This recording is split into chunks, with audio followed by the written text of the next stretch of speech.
Hello and welcome to Conversations with Dr. Greer. This is Dr. Stephen Greer, and I'm the director of the Center for the Study of Extraterrestrial Intelligence, which is CSETI.org, and the Disclosure Project, which is disclosureproject.org.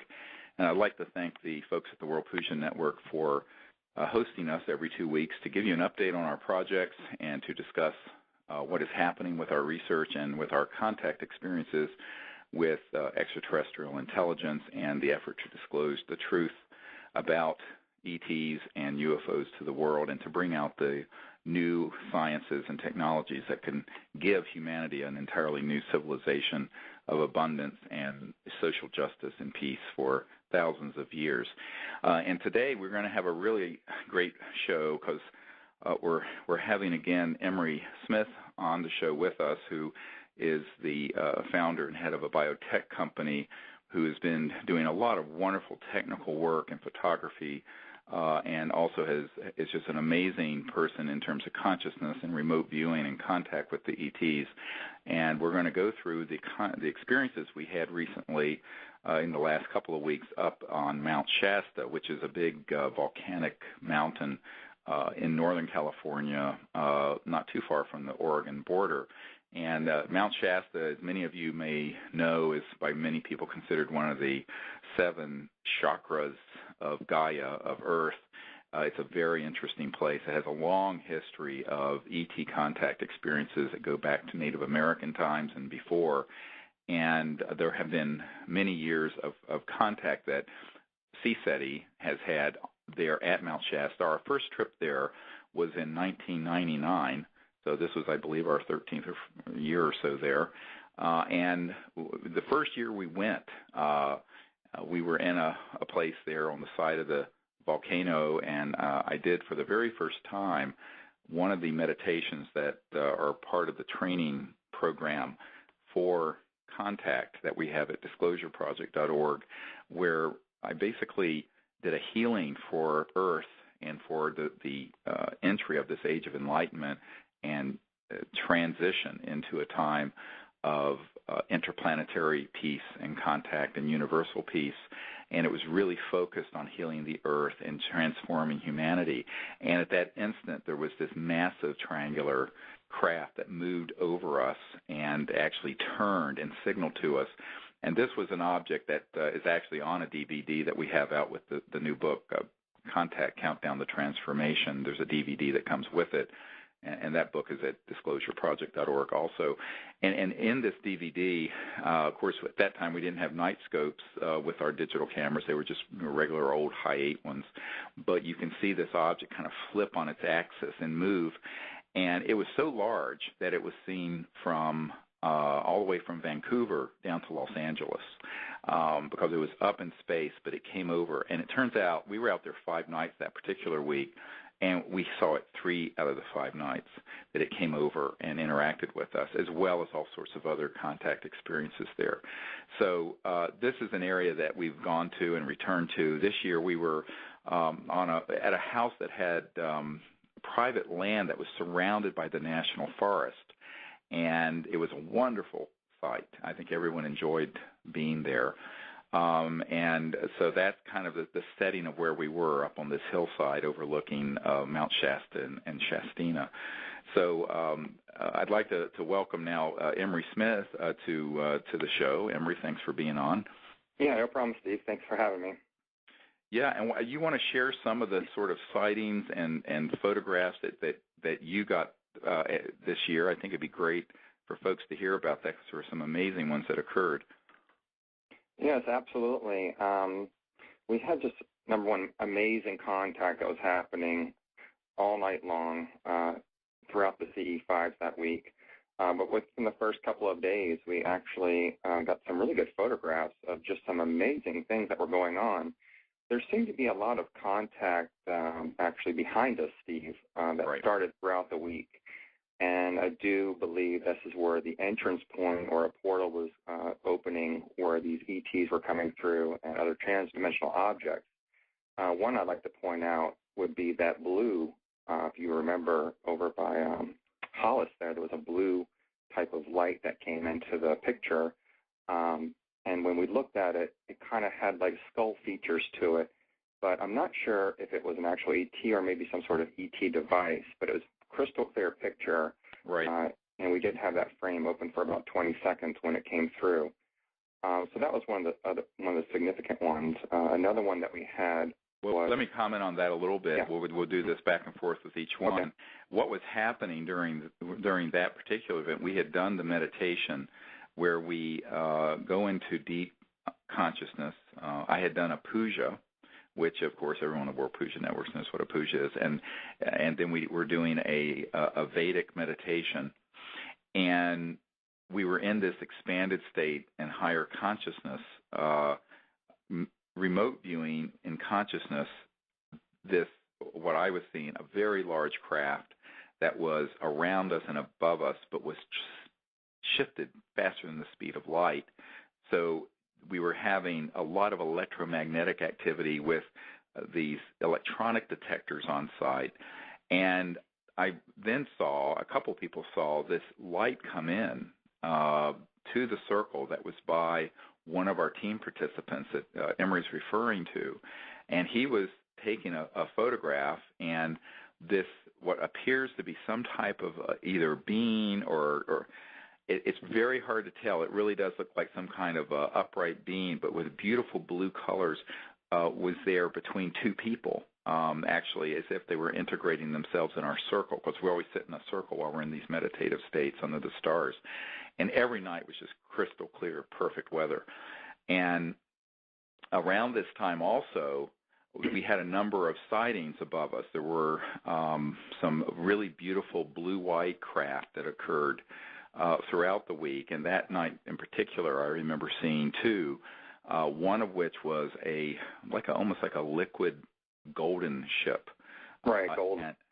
Yes, and you saw it as well, right? Yes. And it was it's hard to describe, but it's like it's alive, and it was very close. It wasn't something like a dot out in space. This thing was sizable. But what happens, and so people who are new to this show, when you deal with civilizations that have the ability to dematerialize and rematerialize, which of course is a Puja Vedic city, SIDDHI, these civilizations that are interstellar have this down to a technological science as well as the science of consciousness. So their ships can be hovering around you, but shifted in a resonance field beyond the speed of light into what some would call the near etheric or astral, or the interface between the worlds of light and the linear three-dimensional space-time. And they can be right there, and we'll have electronic communication going on in these remote areas like we are talking about, and suddenly it's almost like they just pop into this dimension, and they pop in, and then they're gone. They may be there a fraction of a second, 4 or 5 seconds, or whatever. And some of these we're actually getting on photograph. A lot of people say, well, why don't they hang around for longer? And it's because there's a lot of military activity when we're doing this that are trying to monitor, and they have, unfortunately at times, fired electromagnetic weapons at these craft when they've been near us. And this is something we observed directly at Mount Shasta. So what happens is that they'll pop in and out, and then there will be sort of the equivalent of what I call a electronic astral projection, where the ET beings themselves will begin to be seen as these shimmering forms and energy forms in the circle. And some people, at this particular week up at Mount Shasta this year, a couple weeks ago, a number of people were physically touched by them, and as was I, very strongly, actually, on more than one night. And it's interesting because these are not ghosts or, incarnate angels or what have you. These are extraterrestrial life forms, but they have this ability to move in and out of this dimension, and they have technologies that assist with this. So it's a very, very complex science of consciousness. It's where the science of consciousness meets the space age, basically. And so this particular being, we could actually feel his presence in the circle. Yeah.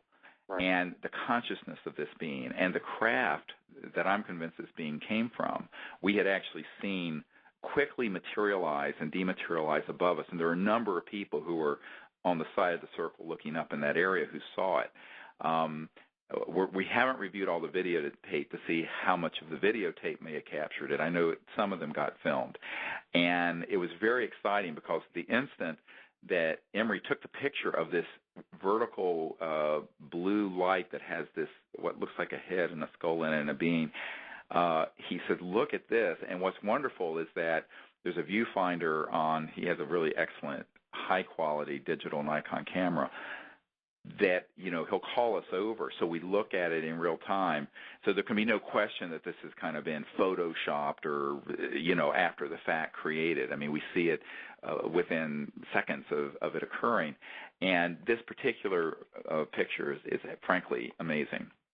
Yeah, so there's also two vertical gold lines that are to the right of it, below it, which actually look like they're coming out of the earth, and they're very bright golden. And right at the end of the puja, Steve, if you recall, I remember during the meditative state I was in, I was told to gently open my eyes towards the end, and that's when we both saw that bright gold flash of light, and the God consciousness ship came in just for a moment.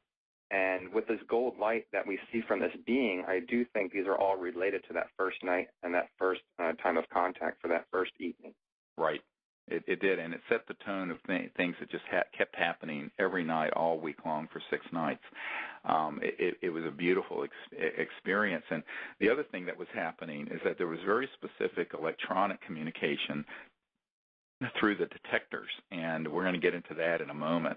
And one of the things that happened, a number of folks had meditations where they sensed or saw that under the earth where we were and under Mount Shasta, there are these like caverns, but they're massive. They're like, hundreds of yards across, large hollowed places that are in this mountain.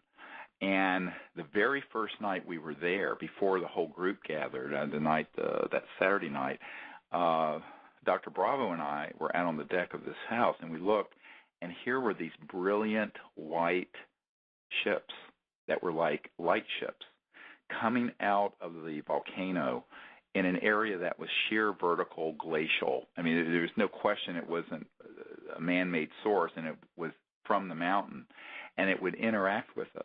And this happened multiple nights, all the way until the very last night. And for years, there have been reports of these kind of luminous, tall beings that are very bright with these craft that are like plasma light ships that are seen coming out and around that mountain. And I've always said that one and Blanca Peak, where we go in Colorado, are like spaceports. And the history of this isn't recent. It actually goes back. There are ancient Native American accounts of these sort of beings, because as I think everyone who's studied this subject knows, that we have always had species from other star systems that have been aware of Earth and have come to Earth and back, from the Nazca Lines to the Great Pyramids to there's the History Channel show, and Ancient Aliens. I don't like the word aliens, but ancient ETs that have been accounted for in all kinds of accounts. Well, in this area, my sense is that they've been there for a very, very long time. And when I say very long time, I don't mean dozens of years or hundreds of years, but thousands to perhaps millions of years. And what's interesting about this area is that we have had objects that have come straight up from the earth, like Emery's discussing, like this golden light that was coming up that's in the photograph. Now, a year or so ago, one of our camera guys was using a advanced third-generation night scope that's hooked to a digital video camera, and there is this craft that launches up from the mountain right in front of us, goes up, coming up from the earth, not coming from space, coming up from the earth, and it comes over us and then begins to dematerialize, and it begins to kind of corkscrew through and goes out into space. And as it's doing so, it's sort of elongating and shrinking, kind of like an inchworm, because it's right at the crossing point of light and linear space-time. We have this on videotape. It's going to come out in a new DVD, we hope, fairly soon. But it's stunning. And this was coming, however, from the Earth in that area. So we know that this is the case. So, everyone's always looking at the stars, which is important. We do have objects appear and come from space, but there are also these amazing things that actually come from within the Earth, where I am quite convinced in that area at least there's an extraterrestrial presence that's there, that through the meditation protocols we use, which involve going into doing the puja and then using the mantra meditation and going into cosmic awareness, we can see them and then we communicate with them with thought and invite them to interact with us in universal peace. I mean, that's the core of the protocol. And as soon as we start doing that, we start having these sort of manifestations of these craft and these ETs around us in ways that are way beyond what you would see in a Close Encounters of the Third Kind of movie, because, that's kind of like, really kind of kindergarten. But when you start thinking about it, well, look, if these civilizations really are traveling from other galaxies and star systems, they can't do it at speeds less than multiples of the speed of light. It would take too long. And so their technologies are what we call transdimensional, and they're transdimensional interstellar technologies and civilizations. And that's why they're appearing in all these amazing ways, including this being that's in this photograph and this corkscrewing craft that's on the videotape from a previous visit there. So anyway, I wanted to give some background for folks on that so they can, kind of visualize as much as you can by hearing, it on an audio radio show what's really happening around us. And it's really beautiful. Well, one of the next things, too, Steve, I'd like to discuss is the time when the magnetometer was going off between us and we felt a presence behind us. And that's when many people were talking about these sparkles they saw in the trees. And there was a few people that actually saw a craft materialize in front of the forest behind us. Right. We're up against this national forest. There's nothing back there for miles and miles and miles. And what had happened from there is I did take a picture, and then we noted all these beautiful aqua and turquoise and red and these cobalt blue, brilliant specks of light. It's beautiful. It's like celestial, actually. If you could do a photograph where you would see something that looks like celestial level of light and energy, but in this dimension, that's what this photograph looks like. It's true, and it's within 3 to 5 feet of us. I mean, it's not out in space or something. It's very, very close, and it's stunningly beautiful. And at this time is when you actually stood up after the meditation and you walked into that field of energy. And while you were out there in that field of energy, maybe you're 10 meters away from us, I saw this through my night vision binoculars, a very bright strobe of piercing white light that I could see actually not when looking through binoculars, but actually on the outside of binoculars. It was so bright. And I know that I'm assuming that our video cameras also got it, but we haven't reviewed it yet. So I was wondering if you could just explain to us what was going on, because that leads up to my next picture of these amazing things that were happening right after that. So go ahead. Right, and so I walked out into this kind of field and part of this yard that adjoins the national forest, and the best way to describe it were transdimensional downloads of extraterrestrial beings.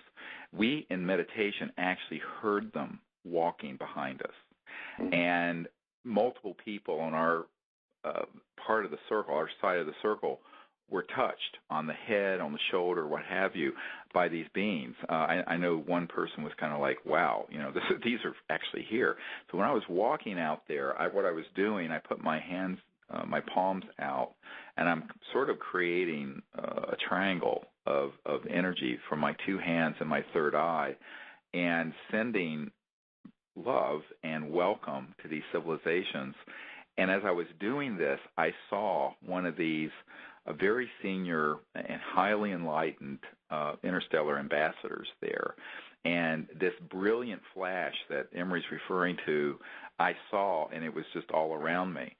And, it was a beautiful experience, and I was really welcoming these emissaries, if you will, from other star systems that were appearing in all these sort of beautiful ways around us. And you could feel that they were coming. While they were from other planets, they were from planets that had achieved where humans will be in a few thousand years, where everyone on the planet will be born in cosmic consciousness, where the Puja concepts of the Vedic cities, the different abilities and powers of seeing with your inner sight and seeing the future and levitation and materialization and dematerial, all of that will just be commonplace. But these are civilizations that have sort of lived like that for thousands of years, and there was this feeling of just profound sacredness and beauty, but they were also very real and very welcoming, and they were really excited that humans are doing this because they know that this is the age where we're going to go from the fractured world where we are into a global civilization that will be living in peace and that will then become an interplanetary civilization.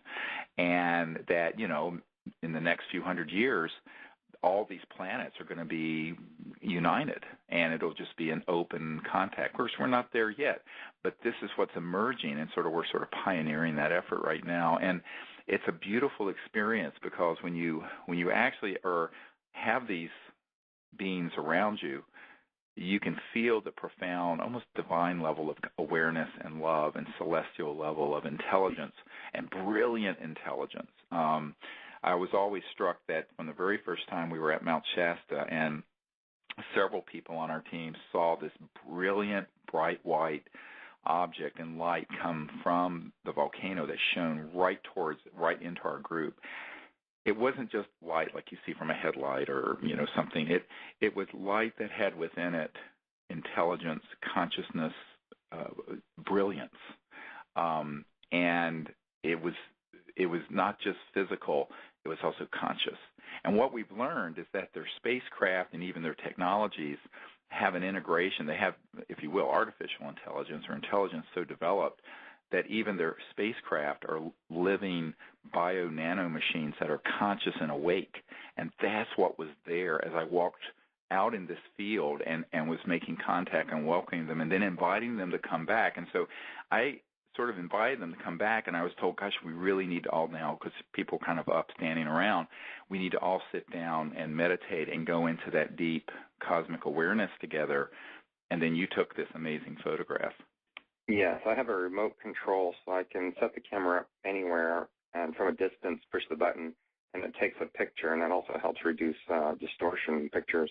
People don't realize that when you're taking a picture on a tripod, just the slightest finger push of that vibration actually sets the camera off a little bit. So it's really good to use a remote control wireless for that. So what happened was during this meditation, Steve and I, actually the group was starting to hold hands, and we were in this deep meditation for quite some time. And I did hear the magnetometer go off a few times during that meditation.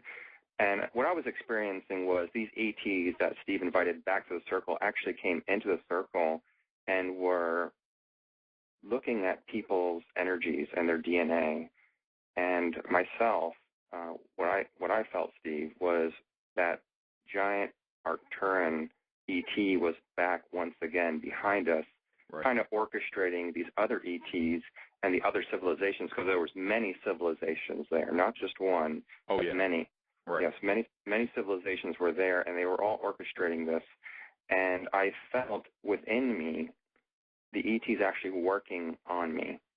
And this is when the magnetometer, and I actually heard footsteps behind me at this exact moment. Right. So I slowly actually let go of your hand, and I hit the button to take a picture.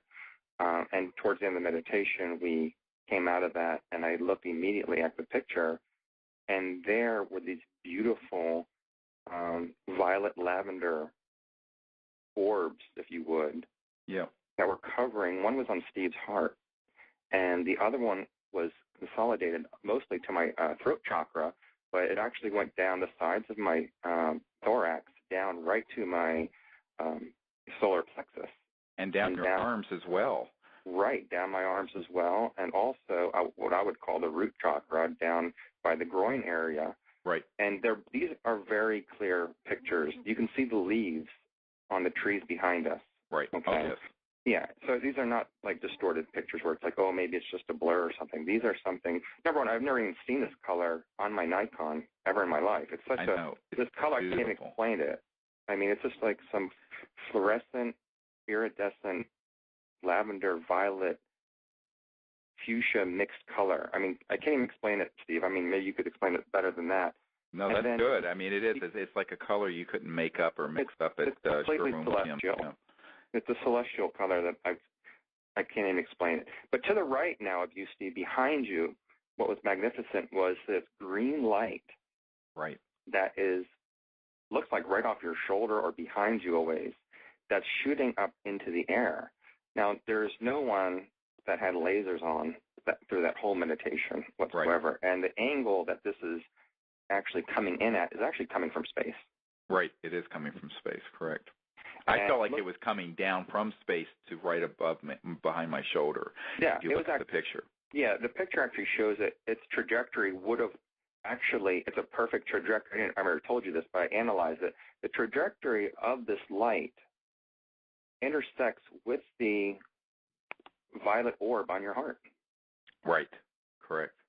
Yes, I saw that angle of it, and it was right exactly in the center of my chest over the heart chakra, which of course everyone knows. I mean, I'm an emergency doctor, is electromagnetic, and so everyone thinks that the physical body is so separate from the spiritual world. It isn't. I mean, it's actually the reality is that consciousness and the body of light manifest the physical body in the physical world, not the other way around.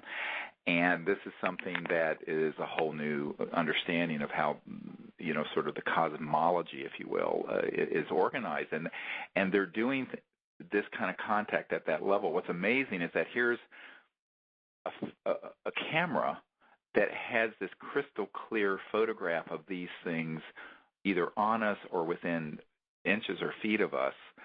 And that means it has to be in this dimension enough that it can be caught by a early 21st century camera, which is awesome, actually, when you think about it, because we're dealing with such enormously advanced civilizations that, are thousands to millions of years technologically more advanced than we are, and yet now we're beginning to be able to get these sort of imaging experiences that complement.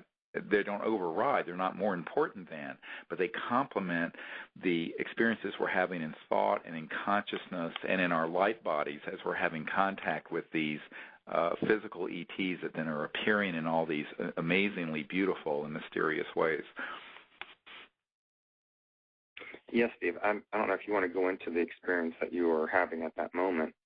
Well, one thing I want to mention is another thing that happened that kind of led up to this, and this again was right behind us, is that we were, that kind of opened this portal.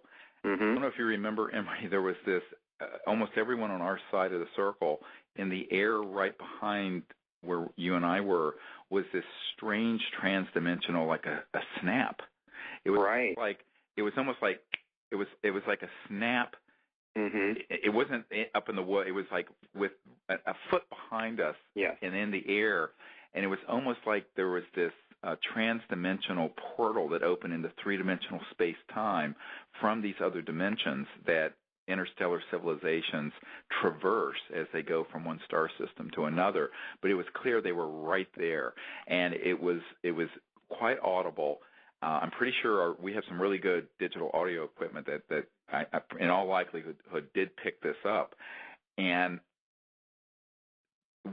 the reason I think that happened was because there was literally an opening in space-time that facilitated then the ongoing contact that was happening on the site.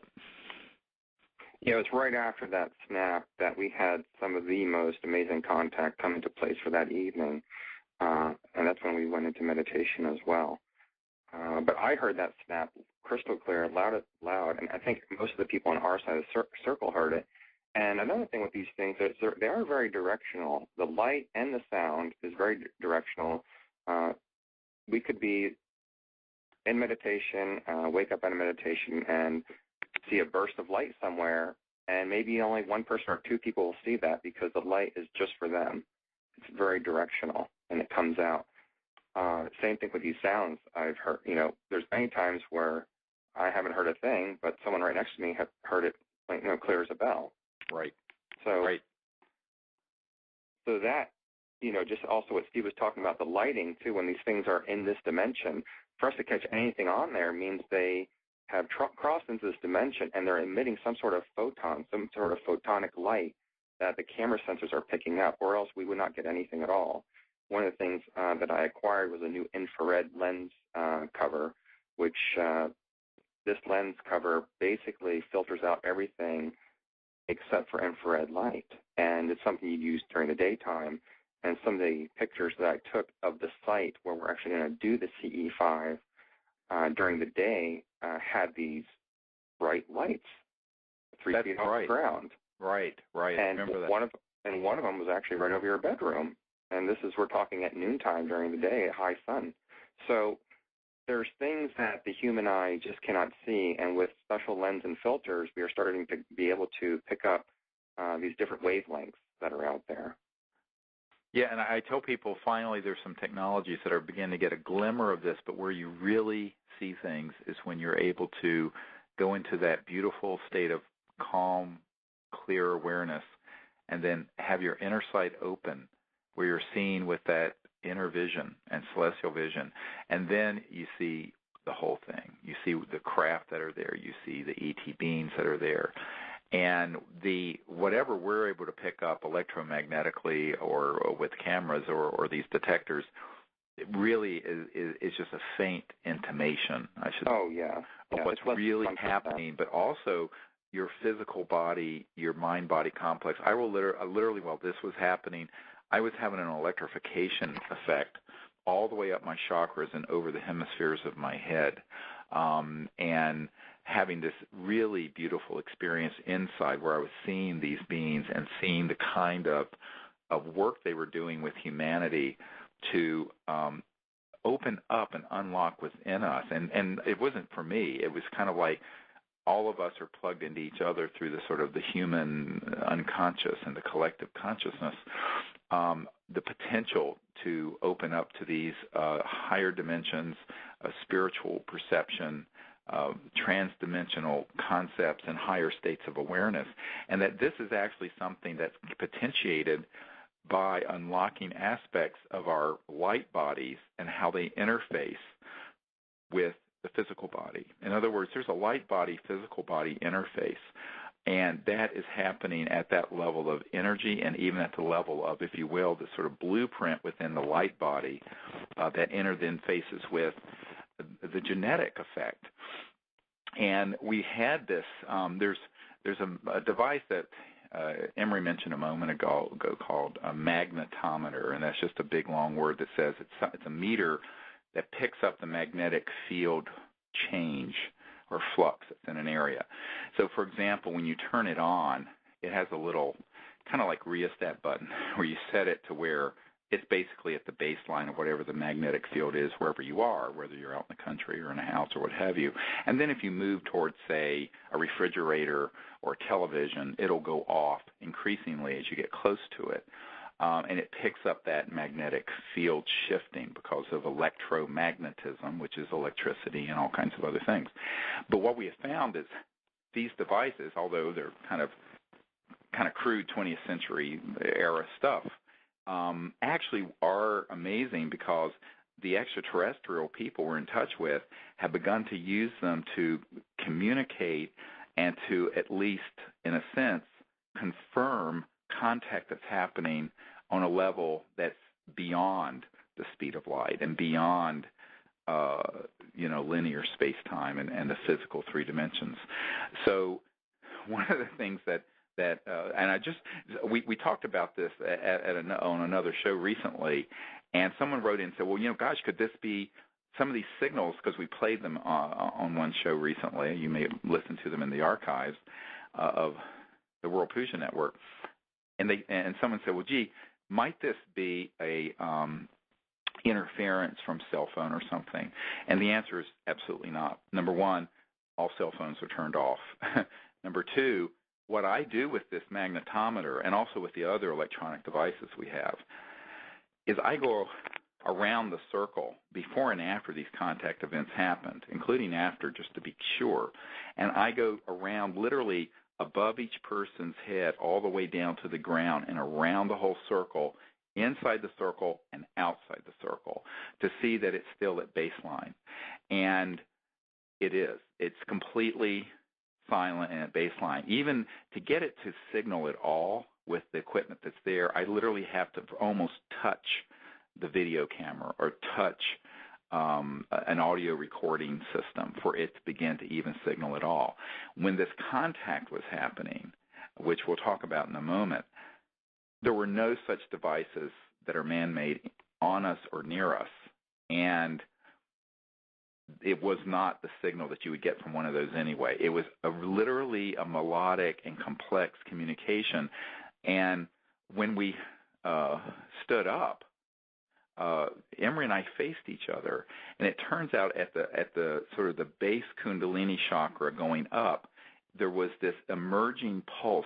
It was, you know, and you can describe it yourself, Emery. It was like it was a spiraling, beeping tone that kept repeating and repeating and repeating, and it would only happen at a certain place where we would line up facing each other, and it was persistent, and it happened more than once. And this was happening while what I was seeing anyway, and you can describe what you were seeing. I was seeing this very large extraterrestrial being that I think is from the Arcturus sector of space or somewhere in that area, and that we had seen this brilliant kind of golden, beautiful craft on more than one night right above the group. And this actually started several months ago, but it's been getting stronger and stronger. And it seems like they're doing something at the level of consciousness and our bodies of light, and how that's interfacing with the physical body and the manifestation of physical three-dimensional reality. And then sort of through the group, everyone listening and being part of this, sort of in that what Rupert Sheldrake calls the morphogenic field, is going out from that place around the world and throughout humanity, doing some kind of amazing potentiation and unlocking of potential within humanity. It's very profound. It's actually physiological. It's profoundly spiritual, but it's also electromagnetic. And what was interesting is that if I tried to do it, somehow this particular ET being lined up with me and Emery, and if I took the magnetometer to any other person, male or female, didn't matter, it wouldn't do anything. If Emery took it to anyone at the exact same place on the body, there was nothing. It was only when he and I lined up, and when we touched each other on the shoulder with our hands, it then went off the scale. And, of course, we had a PhD physicist there and an engineer, an electromagnetics engineer who had done his work at University of California, who was there, who went, God, you cannot believe this. And it was utterly amazing. And before and after this happened, I did go around and confirm that it was coming from nowhere else. This was not any electromagnetic interference from a cell phone or a camera or anything else. Right. It went on for quite some time, and even when you had the detector, it wouldn't do it to you, and when I had the detector, it wouldn't do it to me. So there's no device that we both had that it could have, energy could have came out of and activated this thing. This was actually coming. It had a message in it, and it also escalated this time compared to our other trainings up to our throat chakras and our heart chakras. Yep, towards the end of the week, it was going up, and it was doing this at the level of the heart and then the throat chakras. So it was a profound. Anyone who studied the sort of, it's like the body electric, but it's the whole concept of the light body and the electromagnetic field of the light body and how it interfaces the conscious body with the physical body. And that is very, very real. And here we are actually measuring it with a magnetic field meter, a magnetometer. It's actually just stunning. One of the things that I did after this, and of course this was it was such an almost overpowering experience, not only in consciousness but even physically. But I did go around, and after this happened, tried to see if that would happen. So somehow, between Emery and me, there was an ET that was somehow, the three was creating a circuit. Now, all I can say is there was a circuit formed that would only happen in this state of consciousness after all this sequence of contact began and started happening. And after this happened, I as I went around, with this detector around the circle and to everyone, nothing. It just didn't make any sound at all. So we're 100% certain that this was not an anomaly from interference from anything. I know someone had asked that. And this has actually been increasing over the last year, actually, since we were in France last summer and England. And it's really an amazing phenomenon, because you are not only experiencing it and having it confirmed through these electronics, but there's something going on that's very profound and deep, and it's affecting, our lucid dreaming and meditations and everything. Right. And another phenomenal thing is, like you said, if we put our hands on each other's shoulders, it actually increased the circuit. Oh, yeah, it was like a doubling or tripling of the tone and the strength of the signal when we would just put our hand on our shoulders like that. Mm-hmm. Right. As we were facing each other, at one point, you leaned forward with your head, and I leaned forward with my head, and we just barely touched our craniums together, and the magnetometer actually pegged all the way out for a moment. Yeah. It went off the scale. Yeah. It went off the scale. Yeah. And I actually felt and saw with my inner eye a pure one light. It was like one light coming out of both of us, and it was just blinding everything around us, which means I believe this light that we joined together with became us, and that energy that was coming into us actually went out to everyone that was right there. Right. Everyone in consciousness and listening to this experienced it, and then through the morphogenic field of our collective awareness, I feel it was affecting the whole of the earth. I think that basically we were just kind of openings that we were willing to do this. It's not that we're anything special. It's that we're willing to be open to that energy coming through us, and it did.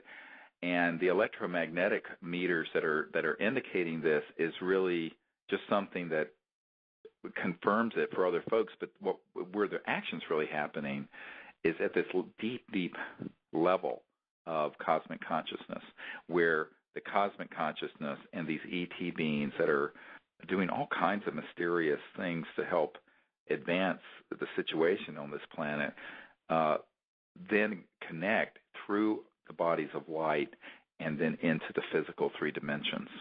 And it's truly a beautiful experience. For me, it was not only powerful, but really very emotional and awesome. Yeah, it was awesome. So that happened actually more than once over the course of the week. And as Emery mentioned, towards the end of the way, I think on the last evening, it actually had progressed. That when we did that, the signal was moving upward into the heart and the throat chakra, and there was this sort of opening and enlightening energy coming up through higher and higher levels. And I think that when this is occurring, that we can measure with these electronic devices and then photograph, as these photographs are beautiful and amazing. But the reality, I'm trying to get to the crux of what's happening. The crux of it is that there is a transdimensional and spiritual energy that we're having through this contact with these extraterrestrial civilizations that's sort of spreading out and to humanity. Because what we do that often activates this whole process, as I mentioned at the beginning of this interview, is that we do our meditation where and actually there is a CD for this at disclosureproject.org, and it's also on the if you have an iPhone, there's an iPhone app that works on your iPhone and iPad that you can download. That's the CSETI Contact app that has all this. And what you find when you do these is that once you kind of get into this calm and deep silent state of mind and begin to remote view the ETs in deep space and make contact, we then do this, it's sort of like a prayer for the healing of the earth, where we send this light up and connect with cosmic awareness and the great being and with these ET civilizations, and then we see the earth, literally see the Gaia, the whole sphere of the earth, and send this from the heart and from the deepest level of awareness, this love and healing light to the earth. And when we do that, that's when all these experiences get potentiated and open. Now, what I feel is that these things that have been happening is in a sense them returning the favor and actually doing work in return for in a sense what we're doing. And it's sort of this exchange happening on a very beautiful spiritual level. It's very Vedic, but now that there are electronic effects that we're recording, and luckily we have Dr. Bravo was holding a really nice new digital audio equipment and was able to record this. And, of course, Emery's getting these great photographs, and then we have two digital night scope video cameras that are getting a number of these objects and craft and things that are happening. So we're increasingly working to document all this, and, of course, we're doing this.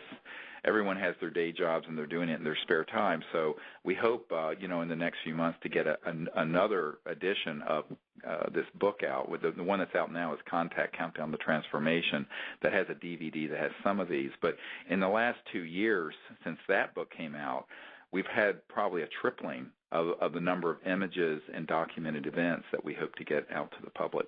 But it's just a lot of work to get those things put together. But at any rate, that's what we're have experienced. And there were a number of other people who were there who were having similar experiences. And also we had another person there taking photographs, still photographs, who got a number of beautiful beautiful red and blue spherical orbs and craft in them that were very close. And another photograph, I don't know if you want to mention this, is the one, there was a big, I don't know what kind of evergreen tree it was between us and Mount. Oh yes, of course.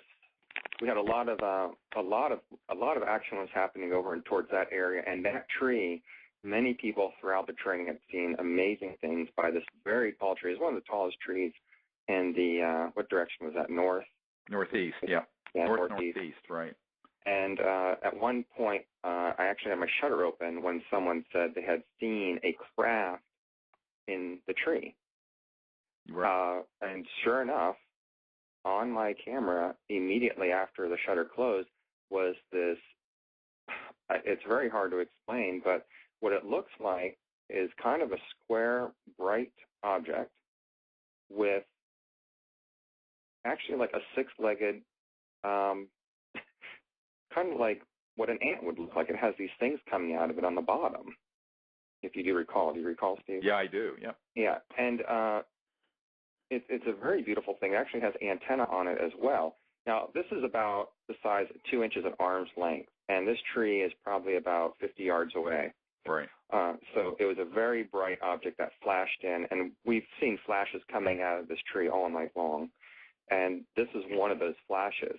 It was bigger than a flash. We actually captured the entire thing, and it's right at the top of the tree.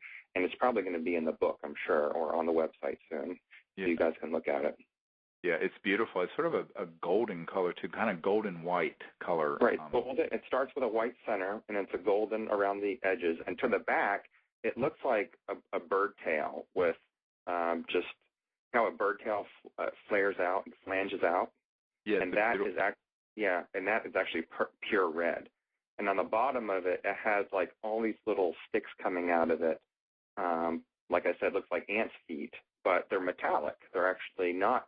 They're not emitting light. This is the part of the ship that is actually a solid piece. Right. And what's interesting about this, I want to point out to folks, this is not a photograph. We don't use any flash photography, so there's not the strobe of a camera illuminating dust or something. When you see a lot of orb pictures, if you need to see, of course, if you have your orb on, if you have your flash on and it's at night, most of those are just artifacts. This is absolutely with no flash photography. It's nighttime photography, and this has a light of its own that is emitting and actually illuminating the tree around it. We also have videotape of objects doing the same thing when we've been up at Mount Shasta near us. I mean, we're talking within 100 feet of us or so, or something like that. So those kind of experiences, and that we will see them, and luckily often Emery will have the lens open, or the shutter open on the camera, or after we see it, he'll take a picture in that direction, and it'll flash back in or something so that it will be photographed. And this is very similar to a photograph taken a little over a year and a half ago, and almost 2 years ago now, in Joshua Tree, where we had sort of like a spherical orb the size of a baseball or a grapefruit that appeared near us at a break, and as I came up, I saw it was sort of it wasn't just an orb that was nothing. It was an orb that was sort of a teleportation system for a whole group of ETs, and I invited them back to our circle. When we came back, everyone was at a break talking and having, some water and granola bars or whatever, and I said, we need to get back together, and suddenly we heard what sounded like 3 or 4 people right outside the circle in the desert talking. And it wasn't just one person heard this, several people. But I have these really advanced military-grade night scopes. In fact, you have to fill out the Homeland Security stuff to get them. And I looked over there where the voices were talking, and there was nothing there. It was just empty desert. And I went, oh, boy, they're here. So Raven, a member of our team, went over and with her camera took a picture, and there's this orb in the picture, creating a cone of light, and in the cone of light is this ET being floating above our chairs on just outside the circle, maybe 4 or 5 feet outside our circle or less. And that picture is at CSETI.org if you want to see it. So all these things that have happened in the last year or two are mind-blowing. And, it's interesting because you hear about the SETI project, the Search for Extraterrestrial Intelligence, spending, hundreds of millions of dollars on radio telescopes and stuff. And we're out there with off-the-shelf cameras and, tri-field meter magnetic devices and kind of radar detectors like you can get for, picking up police cars and stuff like that. And we're getting all of this contact. And, it's sort of being passed over by the majority of people, but the reality of it, it's a pioneering level of contact that's getting increasingly documented, and it is, I have to say, a science in its infancy, because one of the things I point out to people, you're trying to document with early 21st century technologies, or at least the technologies they admit that we have. They're in classified projects, they're more advanced things, but what we can, acquire legally. And we're trying to use that kind of technology, which is really all based in late 1800s electromagnetic theory, speed of light cameras. Even if they're digital, it's still that kind of stuff.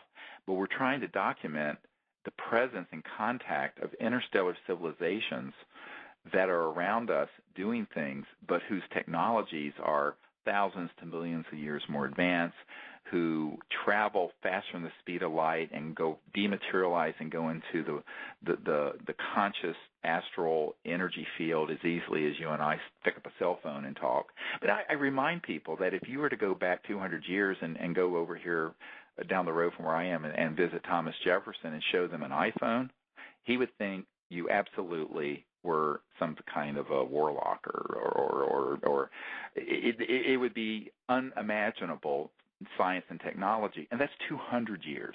We're talking about civilizations that are thousands to millions of years. So there is an element where you kind of have to put all that in perspective. But the beauty of it is this: what God has given us in terms of our consciousness, our mind, our heart, and the physical body, which is an amazing thing. It's more amazing than people realize, is the best instrument and tool there is. Even if we can't document all, that is still the best instrument it is.